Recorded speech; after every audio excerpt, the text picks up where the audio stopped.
Hello, this is Melissa, your insurance exam queen, and we are here on this channel to help make sure that you can pass your insurance exam with ease and confidence. We are here today to break down a Nebraska property and casualty exam score sheet, which is good to help you know what you need to study, whether you're just about to take the Nebraska exam, you're studying for the Nebraska exam, or you have failed and you need to know how to analyze your score sheet. This video is for you. Please make sure to check us out at insuranceexamqueen.com. At that website, we have free resources that you can use to pass your exam. We have paid for resources, including the Gold Class series, which currently has a 90% first-time pass rate. It's longer, in-depth videos to teach you everything that you need to know. It currently has a 5-star review on Google if you want to check it out. And we just want to make sure you pass. So we put the gold material together so that you can pass your exam. It's all available on insuranceexamqueen.com. Like this video if it's helpful to you. Subscribe to the channel if you're getting any help at all. And please drop a comment below if you have any questions. So let's get down into it. So I did a little bit of pre-work here. So on the score sheet in Nebraska, you need 105 to pass out of 150 questions. She scored a 96, which means she needs 9 points to pass. So what we want to do is look at the max score. So over here is the max score. What this is saying is how many points are coming from that chapter. So you see all the chapters are listed here. And it's telling you 23 points is coming from insurance regulation. 9 points is coming from other coverages and options. 20 points is coming from auto insurance. So the max score is telling us not only how many points are coming from each chapter, but which chapters are most important.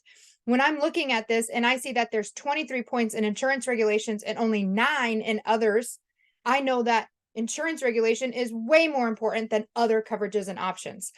So that's super important. The bigger the points, the bigger the max score for the chapter, the more points come from that chapter, the bigger you need to focus on that chapter. Then what we did here in this breakdown is we look at max score and your score. So what this is saying is this is how many points she got in each of these chapters. So of 23 points in insurance regulation, she scored 14. What that means is there's 9 points available in that chapter. There's 9 questions from that chapter that she did not get correct. And so there is 9 points that she could gain from that chapter. So then what we're going to do, so we did that all the way down. We did the math between the max score and her score. And then the next thing we do is we highlight the ones that have the most points available, right? So we don't want to just study everything. We want to study the chapters that are going to give us the points that we need to secure a pass. So insurance regulation, she's got 9 points. And then I see 7 points, 7 points, 7 points. Those would definitely be the next biggest chapters. And then we have some 6 and 5s and 5s. Let's take a look now at what these chapters are to see if they are easy to study, easy to remember, easy to retain, and if she can easily grab the 9 points that she needs from that chapter. So the first chapter we're looking at is the 9 points, which is exactly what she needs to pass. However, it's coming from the insurance regulations chapter. Now, the insurance regulations chapter is unique to every state. Every state has similar stuff, and this is what I cover in my Gold Class series, is every state has a Department of Insurance run by a commissioner or a director or a superintendent. They can have different names, but they're in charge of the Department of Insurance, and they handle everything related to becoming an insurance agent, running an insurance company, etc. Test question, by the way, who is in charge of insurance? State government. Insurance is not a federal government thing. It's not the president. It's not Congress. It is a state-run thing. So every state has their own laws. So this chapter, insurance regulations, is going to be very specific to Nebraska, aside from that common to all stuff like Department of Insurance, run by a commissioner or director, unfair trade practices like twisting, rebating, misrepresentation. All of the common stuff I cover in my state regulations video. And then I also tell you what numbers are important that you need to study and memorize, but you would have to go to your Nebraska text to find out exactly what those numbers are. And when I say Nebraska text, I mean your state approved pre-licensing course. I am not a state approved pre-licensing course, but I complement those courses and I make everything easy to understand, remember, so that you can pass the exam. So what I would say, though, is getting these 9 points. She already got 14. She's already scoring half the points in that chapter. trying to get 9 more from there can be a little bit difficult, because what exactly do you need to remember? What exactly do you need to know? She's probably already got a good amount of that information down. So I would say it'd kind of be hard to get the 9 points from there, but she could definitely attempt to study it a little bit further. I think I accidentally erased my 6 here. She could attempt to study it a little bit further. So then, but let's see if there's any easier points available out there. The next chapter with the most points would be these two, which have 7 points each, and this one. And so that's auto insurance, commercial package, and workers' compensation. Now, of these three, the easiest is definitely going to be auto insurance. Auto insurance, now she's taking the P&C exam, and it doesn't say personal auto versus commercial auto, meaning that it's all of it. So she's going to have to study both personal and commercial. But auto is a little bit easier for people because we all have auto insurance. We're all a little bit familiar with it. And it comes down to memorizing things like, what is part A? That's liability. What is part B? That's medical payments. And a big thing about medical payments, it is per person. So when they say you have $5,000 medical payments, you need to remember that it is per person. What is part C? Uninsured motorist. What is part D? Damage to your auto. These are the types of things you want to remember for the auto insurance side of things. Now, she could definitely grab some points there in the auto insurance side. Might be difficult to get all 7 of them since that includes commercial. So then we look at commercial package policy and workers' compensation.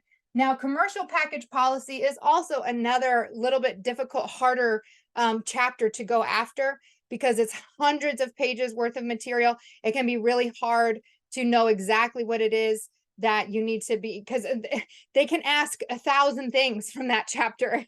So what 1,000 things do I need to remember? It can be a really difficult, and can you even remember 1,000 things? No, is really hard.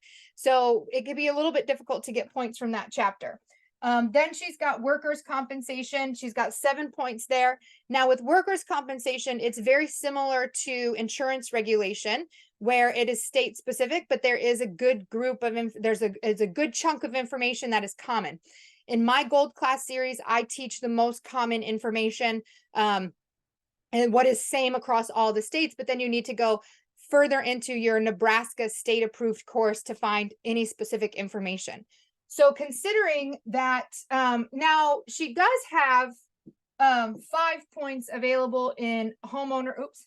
She has 5 points available in homeowner. Can I undo that? Undo that. She has 5 points available in homeowners, which isn't as much as, say, the 9 or the 7. And she has 5 points available in dwelling. Those two together would be easier to study than going after commercial. And woo, my camera almost fell. Did you guys see that? You guys are gonna get sick watching my videos. It's not that bad though. All right, so she could study homeowners and dwelling for those 10 points there. That could be a little bit easier than going after commercial. So even though it's not one of the, it doesn't have 9 points, it only has 5 points, it is much, much easier to study than some of these chapters that have 7 points. So I would, looking at this score sheet, knowing what I know, knowing what is easy to understand and memorize, knowing what is easier to retain, what is easier to be tested on. And also, again, studying for dwelling and homeowners, you're looking at 30 to 40 pages. If you were to study commercial, you're looking at like 100 pages. It's much easier to and when I say pages, I mean in your state approved course, the pages worth of material that you have to read. I would recommend looking at this score sheet. I would say, let me erase this here. Looking at this score sheet, I would say she's got 5 points here, 5 points here, and 7 points here. I would focus on just these 3 concepts. I would perhaps re-watch the state regulations video in gold. I would watch the commercial package policy. So I would watch these videos, but I wouldn't do any further reading or anything like that. Then I would recommend that she come and heavily focus. So just like watch those videos and then that's it for insurance regs and for commercial. Then I would hit hard on dwelling, home, and auto. And so I would watch the video. I would read the notes. And by the way, if you haven't been to my website yet, insuranceexamqueen.com, even if you can't afford to purchase anything, under the resources tab, we have student notes. I think I have like a 13-page document. I don't know how many pages it is, don't quote me, but it's a huge document on property policies, which explain dwelling and homeowners. And honestly, it should be turned into a textbook.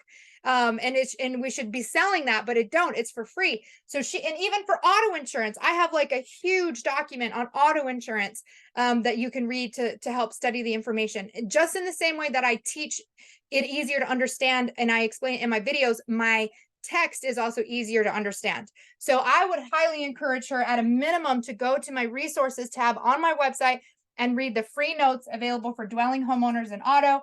Between that, she's got 10, she's got 24, no, that's not right. Yeah, 17, 17 points available between these 3 chapters, and she needs 9 to pass. And then if she were to watch the insurance regs and the commercial, she could probably grab a few more points there, and she'd be well on her way to being able to pass the exam. So couple things that I'm pointing out. One, go after the biggest chapters with the most points available, but then consider how easy are they to study, learn, and remember. So then we may go after other chapters that are easier to grab points in rather than banging head against our wall trying to remember commercial and workers' compensation, which could be a lot harder. My goal is to get you to pass. However, we end up getting those 70 points. It doesn't matter. You just got to get 70 points. So I encourage the direct, easiest route possible. And that is why I would recommend these 3 chapters over any of the other chapters. But I would, even if she were to do one time through my gold class series with this score, I think she'd be able to grab 9 points in the various chapters that would be able to help her pass the exam. So again, please like this video if it's helped you out. Subscribe to the YouTube channel. Definitely helps me out as a YouTuber. And check us out at insuranceexamqueen.com, where again, I'd recommend that gold class series. There are also free notes. There are even games that you can play. And then we also have the study group in Facebook where you can actually win gold. Every day we have a contest where you can actually win a gold class series package. So you can check that out in the group. I am sending you all the loves, all the vibes to pass your exam. Have an amazing day.